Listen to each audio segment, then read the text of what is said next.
मसीह में आप सबकी सलामती हो। आज खुदाम के पाक कलाम में से देखेंगे बाप की मोहब्बत, और खुदाम के कलाम में से हम पढ़ेंगे लूका उसका 15वां बाब। ये पूरा बाब है। ये यीशु मसीह जो थे वो तमसीलों में सादा अल्फाज में खुदाम का कलाम सुनाते थे ताकि लोगों को समझ आए और वो उस पर क्या करें, अमल करें। इसके साथ हम ज़बूर में एक आयत है वो देखेंगे, लेकिन सबसे पहले हम ये लूका पढ़ेंगे। लूका 15वां बाब उसकी तीसरी और चौथी आयत पढ़ेंगे, और फिर हम इसकी 11वीं आयत से पढ़ेंगे। उसने उनसे ये तमसील कही कि तुम में कौन ऐसा आदमी है जिसके पास 100 भेड़ें हों, और उनमें से एक खो जाए तो 99 को बियाबान में छोड़कर उस खोई हुई को जब तक मिल ना जाए ढूंढता ना रहे। और जब वो मिल जाती है तो वो खुश होकर उसे कंधे पर उठा लेता है। अब यहाँ पर एक चरवाहे का जिक्र कर रहा है। बाप की मिसाल यहाँ पर है कि जो चरवाहा है वो क्या करता है, उसके पास 100 भेड़ें हैं, लेकिन उसके पास एक भेड़ खो जाती है और 99 पीछे रह जाती हैं। लेकिन वो 99 की जो 99 भेड़ें हैं उनकी फ़िक्र नहीं करता, लेकिन जो एक भेड़ खो जाती है वो उसको ढूंढने के लिए निकलता है और तब तक ढूंढता रहता है जब तक वो भेड़ मिल नहीं जाती। और जब मिल जाती है तो वो क्या करता है, वो खुश होकर उसे कंधे पर उठा लेता है। ये एक बाप की मोहब्बत है कि वो क्या करता है, अपने बच्चों को कंधों पर भी उठाता है। और हम देखते हैं कि खुदा उनके कलाम में लिखा हुआ है, क्योंकि इब्ने आदम खोए हुओं को ढूंढने और निजात देने आया है। इसी तरह हमारा खुदावंद भी अपनी भेड़ों को ढूंढता है, अपने बेटों को ढूंढता है जो दुनिया में खोए हुए हैं। फिर हम इसकी पढ़ेंगे 11वीं आयत। फिर उसने कहा कि किसी शख्स के 2 बेटे थे। उनमें से छोटे ने बाप से कहा कि आई बाप, माल का जो हिस्सा मुझको पहुंचता है मुझे दे दे। और उसने अपना मालो मता उन्हें बांट दिया। और बहुत दिन ना गुजरे कि छोटा बेटा अपना सब कुछ जमा करके दूर दराज मुल्क को रवाना हुआ और वहाँ अपना माल बद चलनी में उड़ा दिया। और जब सब खर्च कर चुका तो उस मुल्क में सख्त काल पड़ा और वो मुहताज होने लगा। फिर उस मुल्क के एक बाशिंदा के यहाँ जा पड़ा और उसने उसे अपने खेतों में सूअर चराने भेजा। और उसे आरज़ू थी कि जो फलियां सूअर खाते थे उन्हीं से अपना पेट भरे, मगर कोई उसे ना देता था। इसके साथ हम पढ़ेंगे ज़बूर 103 उसकी 13वीं आयत। यहाँ लिखा हुआ, जैसे बाप अपने बेटों पर तरस खाता है वैसे ही खुदावंद उन पर जो उससे डरते हैं तरस खाता है। अब यहाँ पर तरस का लफ्ज़ आया है, और हम यहाँ पर आज खुदा के कलाम में से हम देखेंगे। पहले हम अपने रूहानी बाप की मोहब्बत देखेंगे, फिर जिस्मानी बाप की। अब रूहानी बाप जो हमारा बाप है वो रहमत से, शफ़क़त से, प्यार से, तरस से भरा हुआ है। और ये हमें कैसे पता चलता है, जब आदम ने गुनाह किया तो बाप ने उसको गुनाह की हालत में, मौत की हालत में रहने नहीं दिया, बल्कि बाप ने क्या किया, उसके लिए जब वो नंगा हो गया तो उसके लिए चमड़े के कुर्ते पहनाए। और फिर हम देखते हैं कि सिर्फ वो चमड़ों के कुर्ते ही पर नहीं रहा, बल्कि उसने उसके लिए निजात के कपड़े तैयार किए। और निजात के कपड़े कैसे तैयार किए, उसने अपना इकलौता बेटा बख्श दिया, और उसका बेटा इस ज़मीन पर आया, उसने हमारे लिए कफ़ारा दिया, हमारे लिए अपनी जान दी, ताकि दोबारा से इंसान का और खुदा का मिलाप हो जाए, दोबारा से इंसान की बहाली हो जाए। और हम देखते हैं कि किस तरह से फिर खुदा अपने बेटे बेटियों से वो प्यार करता है और फिर उनको गले लगाता है जो उसके पास वापस आ जाते हैं। और फिर हम देखते हैं कलाम मुक़द्दस में कि कैसे ये 5वां हुक्म है बच्चों के लिए, उनकी बरकत के लिए। 5वां हुक्म है कि तू अपने बाप और माँ की इज़्ज़त करना, ताकि तेरी उम्र उस मुल्क में जो खुदावंद तेरा खुदा तुझे देता है दराज हो। अब ये जो 5वां हुक्म है, इब्सियों में अगर पढ़ें तो यहाँ लिखा है कि ये पहला हुक्म है जिसके साथ वादा भी है कि तेरा क्या हो, भला हो। अगर हम अपनी ज़िंदगी में भला चाहते हैं, उम्र की दराज़ी चाहते हैं, अगर हम अपनी ज़िंदगी में सरफराजी चाहते हैं, बरकत चाहते हैं, तो हम इस हुक्म को अपनी ज़िंदगी में क्या करें, पूरा करें, ताकि खुदावंद हमें क्या दे, बरकत दे। खुदावंद ताकि हमें सरफराज करे, हमें बढ़ाए। और हमने जो खुदावंद के कलाम में से आज पढ़ा है, पहले हमने इसकी तीसरी और चौथी आयत पर गौर किया कि तुम में ऐसा कौन सा आदमी है कि जिसके पास 100 भेड़ें हों और उनमें से एक हो जाए, और 99 को बियाबान में छोड़कर खोई हुई को जब तक मिल ना जाए ढूंढता ना रहे। ये बाप की मोहब्बत है कि वो अपने बेटे बेटियों से क्या करता है, प्यार करता है। और वो 99 को छोड़कर जो एक हो गई है उसको ढूंढता है। कब तक ढूंढता है? जब तक मिल नहीं जाती। वो मायूस नहीं होता, वो हिम्मत नहीं हारता, बल्कि तब तक उस काम को करता है जब तक वो काम हो ना जाए। फिर हम देखते हैं कि यहाँ पर फिर 11वीं आयत में जो हमने वाक़या पढ़ा है, एक शख्स था, उसके 2 बेटे थे। अब जो बड़ा बेटा था वो तो फर्माबरदार था, ताबेदार था, लेकिन जो छोटा बेटा था वो, उसके शायद दोस्त इस तरह के थे कि उसकी दोस्ती अच्छी नहीं थी, और वो अपने घर से क्या हो गया, वो आवारा हो गया, घर से निकल गया। और उसने बाप से कहा कि बाप, तू जो मेरा हिस्सा बनता है वो मुझे दे दे। और हम देखते हैं कि उसके बाप ने क्या किया कि अपना मालो मता जो था वो उनमें बांट दिया। और छोटा बेटा जो है वो अपना मालो मता जो भी उसका हिस्सा था वो लेकर वो दूर दराज के मुल्क को चला जाता है। और हम देखते हैं कि इस दुनिया में क्या होता है कि जब आपके पास दौलत है, जब आपके पास रुपया पैसा है, जब अच्छे दिन हैं, तब आपके दोस्त भी आपके साथ रहेंगे। लेकिन जैसे बुरा वक्त शुरू होता है, तब जो आपके दोस्त होते हैं वो भी क्या करते हैं, वो भी आपका साथ छोड़ देते हैं। और इसके साथ भी ऐसे हुआ कि जब तक इसके पास मालो दौलत था, तब तक इसके दोस्त इसके साथ थे। लेकिन हम देखते हैं कि यहाँ पर लिखा हुआ है कि वो उसने क्या किया, वहाँ अपना माल उसने बद चलनी में उड़ा दिया। और जब सब खर्च कर चुका तो उस मुल्क में सख्त काल पड़ा और वो मोहताज होने लगा। फिर उस मुल्क के एक बाशिंदा के यहाँ जा पड़ा और उसने उसको अपने खेतों में सूअर चराने भेजा। और उसे आरजू थी कि जो फलियाँ सूअर खाते थे उन्हीं से अपना पेट भरे, मगर कोई उसे ना देता था। यहाँ पर हम देखते हैं कि अब ये मोहताज होने लगा है, अब इसके पास खाने के लिए नहीं है, पीने के लिए नहीं है।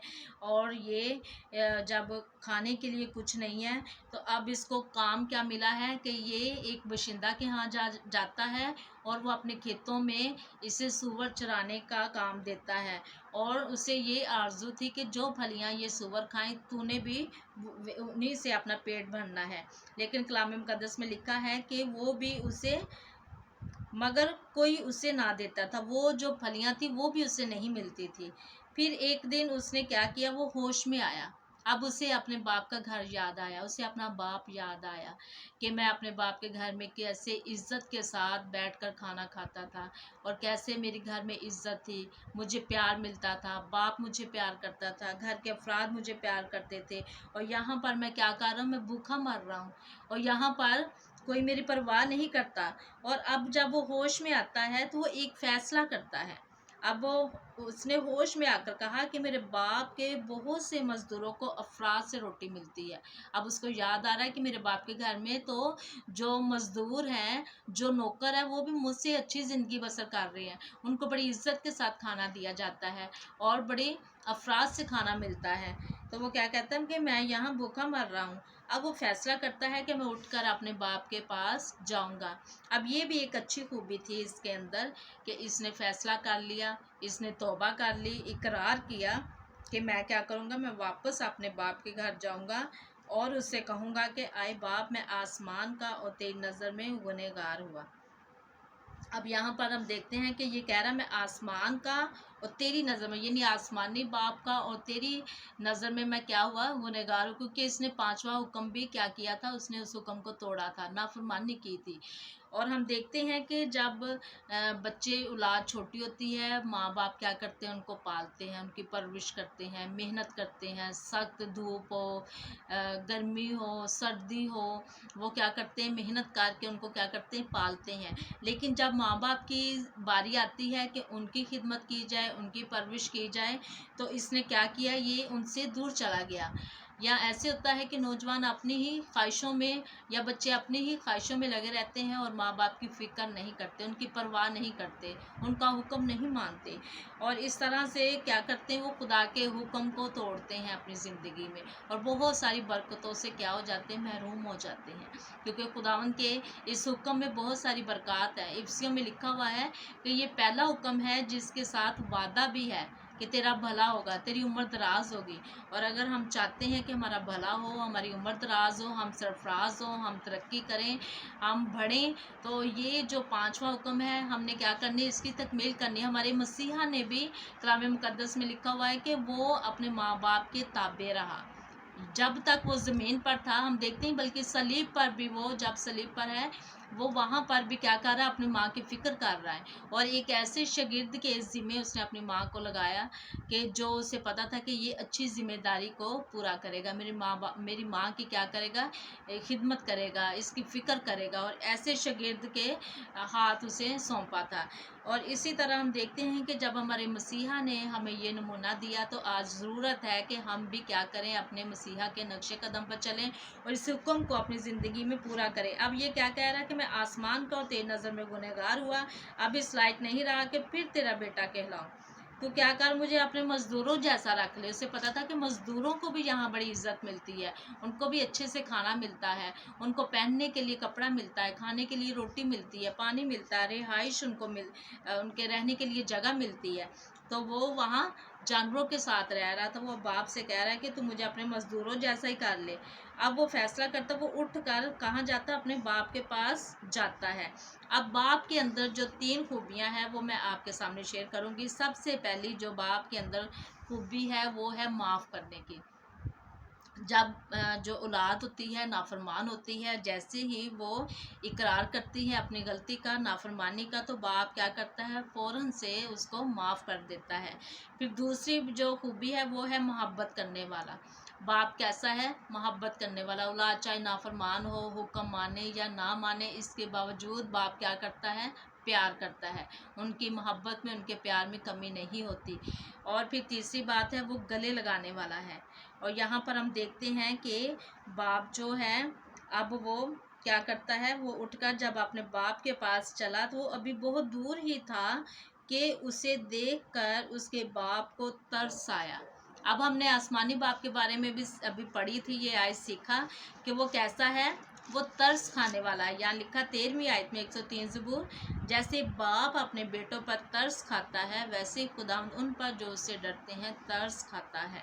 अब यहाँ पर भी हम देखें, ये बाप भी क्या कर रहा है, इसको तरस आया है उसको देखकर, उसकी हालत देखकर। उसके बाल बड़े हुए हैं, उसका लिबास फटा हुआ है और वो शायद पहचाना नहीं जा रहा, लेकिन बाप उसको पहचान लेता है।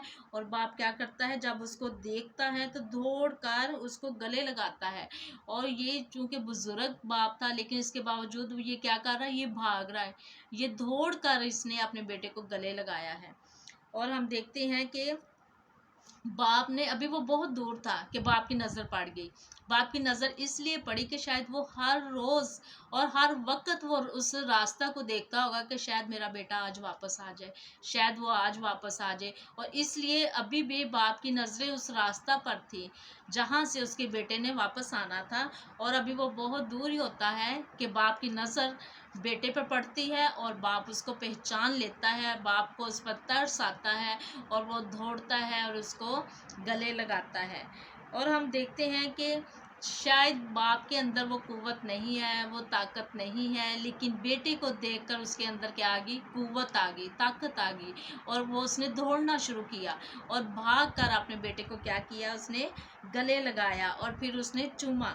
अब बेटा क्या कह रहा है, बेटा बाप से कह रहा है कि आई बाप, मैं आसमान का और तेरी नज़र में गुनहगार हुआ और अब मैं इस लायक नहीं रहा कि फिर से मैं तेरा बेटा कहलाऊं।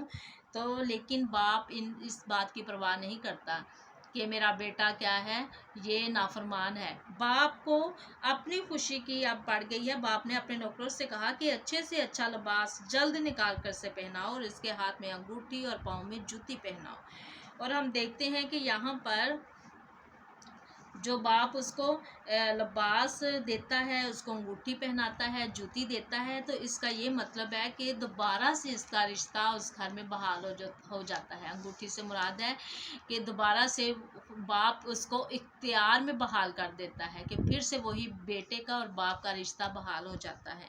और जूती से मुराद है कि वो रहनुमाई, कि बाप उसकी क्या करता है, रहनुमाई करता है। और बाप उसको फिर एक और मौका देता है ताकि वो क्या करे, वो फर्माबरदारी करे, बाप की खिदमत करे, वो अपने बाप के घर में रहे।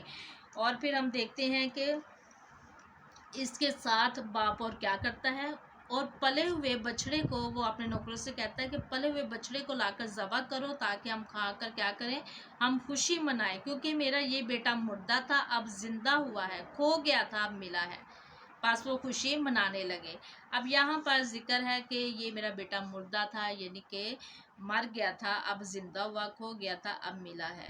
पास वो खुशी मनाने लगे। और हम कलाम मुक़द्दस में हमने देखा है कि जो हमारा खुदावंद है, लूका 19 बाब 10वीं आयत में लिखा है कि क्योंकि इब्ने आदम खोए हुओं को ढूंढने और निजात देने आया है। आज भी जो बाप है, जो खुदावंद है, वो आज भी अपने खोए हुए बेटों को ढूंढ रहा है। किस लिए? ताकि उनको निजात दे, ताकि उनको फिर से उनके रिश्ते में बहाल करे। जो बाप का और इंसान का रिश्ता टूट चुका था, खुदा ने फिर से इनके रिश्ते को क्या किया, मसीहा ने बहाल किया। वो आज भी ढूंढ रहा है इंसानों को कि वो क्या करे, वो तौबा करे, वो इकरार करे, अपनी गलती को माने और दोबारा से वो अपने रिश्ते में क्या हो जाए, बहाल हो जाए, खुदा की बादशाही के वारिस बन जाए। अब बस वो खुशी मनाने लगे। यहाँ पर लिखा हुआ कि जब एक इंसान तौबा करता है तो आसमान पर ज़्यादा खुशी होती है। फिर इसकी 10वीं आयत में लिखा है कि इसी तरह एक तौबा करने वाले गुनाहगार के बायस खुदा के फरिश्तों के सामने क्या होती है, खुशी होती है। और यहाँ पर भी ये क्या कर रहे हैं, ये खुशी मना रहे हैं। लेकिन उसका बड़ा बेटा जो फर्माबरदार था, जो ताबेदार था, अब वो बेटा कहाँ था, वो खेत में था, वो काम कर रहा था। अब जब वो घर के नज़दीक पहुँचा तो गाने बजाने नाचने की आवाज़ सुनी और एक नौकर को बुला कर दरियाफ्त करने लगा कि ये क्या हो रहा है। उसने उससे कहा, नौकर क्या कहता है कि तेरा भाई आ गया है और तेरे बाप ने पला हुआ बछड़ा ज़बह कराया है क्योंकि उसे भला चंगा पाया। अब वो उसे पता चलता है कि मेरा छोटा भाई वापस आ गया, सब कुछ खर्च करके, नुकसान करके। तो उसको क्या आया, अपने भाई पर गुस्सा आया। वो गुस्से हुआ और अंदर जाना ना चाहा, मगर उसका बाप बाहर जाकर क्या करने लगा, उसे मनाने लगा। अब जो बाप है, अब वो बड़े बेटे को मना रहा है और क्या कह रहा है उसको, उसने अपने बाप से जवाब में कहा कि देख, इतने बरसों से मैं तेरी खिदमत करता हूँ और कभी तेरी हुक्म अदूली नहीं की, मगर तूने कभी कभी एक बकरी का बच्चा भी ना दिया कि अपने दोस्तों के साथ खुशी मनाता। बड़ा बेटा क्या कर रहा, वो गिला कर रहा बाप से कि मैं तेरा फर्माबरदार बेटा हूँ, मैंने कभी तेरा नुकसान नहीं किया, मैंने कभी भी तेरा कोई बुरा नहीं चाहा, बल्कि मैं तेरी खिदमत करता हूँ, मैं तेरे साथ वफादार हूँ। और लेकिन तूने कभी ये नहीं किया कि एक बकरी का बच्चा ही मुझे देता कि मैं अपने दोस्तों के साथ खुशी मनाता।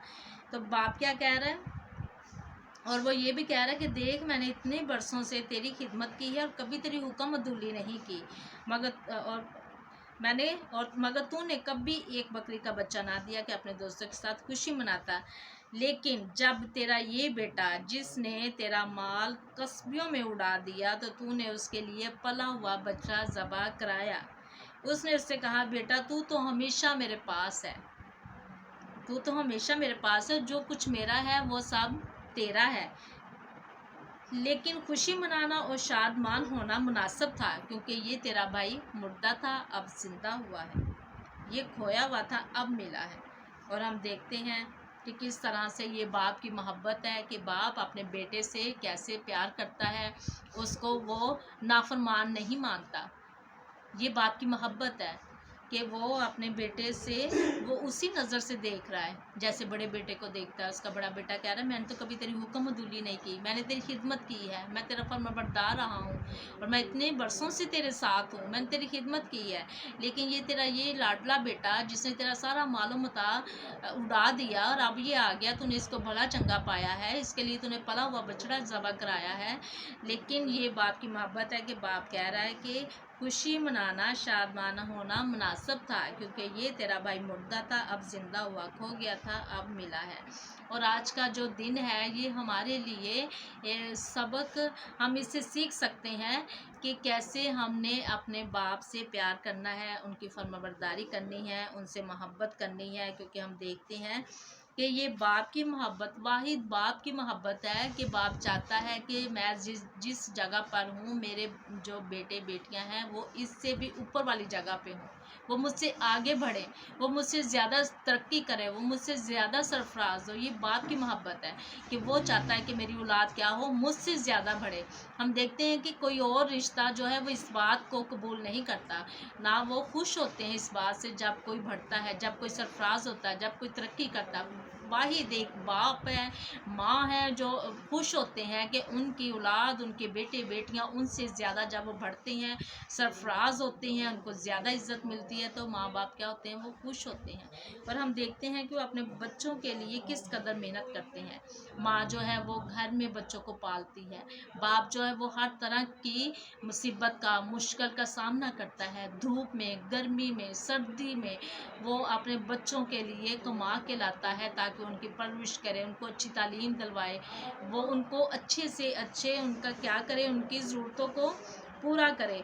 लेकिन हम देखते हैं कि ये औलाद पर भी फ़र्ज़ है कि वो भी क्या करे, अपने माँ बाप का एहतराम करें, उनकी फर्माबरदारी करें, उनकी खिदमत करें, ताकि वो भी क्या करें, अपनी बरकत को हासिल करें। और हम देखते हैं कि रूहानी तौर पर भी हम देखते हैं, जैसे हमने 100 बेड़ों की तमसील देखी। ये खादमीन जो हैं, पासबान जो हैं, खादम जो है, ये उनकी ज़िम्मेदारी है कि अगर उनकी कलीसिया में 100 ख़ानदान है, अगर एक ख़ानदान नहीं आ रहा, या वो किसी मुश्किल में है, या किसी परेशानी में है, या वो ख़ानदान गरीब है, या कोई और प्रॉब्लम में है, तो वो उन 99 में, जो 99 ख़ानदान है, वो उन ही में ना मगन रहे, बल्कि वो उस ख़ानदान की भी, वो उससे एक रूह की भी फ़िक्र करें जो क्या है, जो उनसे दूर जा रही है, जो शायद किसी मुश्किल में है, किसी आजमाइश में है। ये हमने रूहानी और जिस्मानी तौर पर इस बात को सीखना है कि ये हम पर फ़र्ज़ है कि जैसे बाप क्या करता है, आसमानी बाप एक एक इंसान की फ़िक्र करता है कि वो क्या पाए, वो निजात पाए, वो तौबा करे, वो बहाल हो जाए। ऐसे ही उसने पासबान मुकर्रर किए हैं, ऐसे ही उसने खादमीन मुकर्रर किए हैं कि वो भी ऐसी ही मोहब्बत रखे जैसे बाप ने मोहब्बत रखी थी। और ये हम पर फ़र्ज़ है कि हम क्या करें, हम अपने मसीहा के नक्शे कदम पर चलें, हम अपने बाप की मोहब्बत को जानें कि उसने हमसे कैसी मोहब्बत की है कि जब हम गुनाहगार ही थे तो उसने हमारे लिए अपना इकलौता बेटा बख्श दिया, और उसके बेटे ने हमारे लिए अपनी जान दे दी। एक रास्तबाज के लिए तो कोई जान देने की जुर्रत कर सकता है, लेकिन एक गुनहगार के लिए कोई भी अपनी जान देने को तैयार नहीं होगा। और ये बाप की मोहब्बत है कि उसने हम गुनाहगारों के लिए अपना इकलौता बेटा बख्श दिया, क्योंकि शरीयत में था कि खून बहाए माफ़ी नहीं है, और इसलिए बाप ने अपना बेटा ज़मीन पर भेजा और उसने अपना खून बहाया हमारे लिए, हमारी माफ़ी के लिए, हमारी नजात के लिए, हमारी शिफा के लिए। और आज ज़रूरी है कि आज जो कल का दिन है, ये कौमी तौर पर रोए ज़मीन पर ये फादर डे मनाया जा रहा है, ताकि सब जो हमारे बाप है, जो उन्होंने जो मेहनत की है, उनकी इज़्ज़त की जाए, उनको एहतराम किया जाए, उनको सराहा जाए। और फिर जो जिस्मानी हमारे रहनुमा हैं, जिस्मानी उस्ताद हैं, जिस्मानी बाप हैं, उनकी भी मोहब्बत को हम याद करें कि वो भी कैसी रातों को जाग जाग कर लोगों के लिए दुआ करते हैं, उनके लिए प्रेयर करते हैं, उनके लिए कलाम को तैयार करते हैं, ताकि खुदावंद के भेदों को हम पर क्या करें, हम पर ज़ाहिर करें, हम पर आश्कारा करें। और ये हमारे लिए ज़रूरी है कि हम उनके लिए भी दुआ करें, अपने जिस्मानी बाप के लिए भी, रूहानी बाप के लिए भी हम दुआ करें। और खुदावंद आज के कलाम के वसीला से आप सबको बरकत दे। God bless you.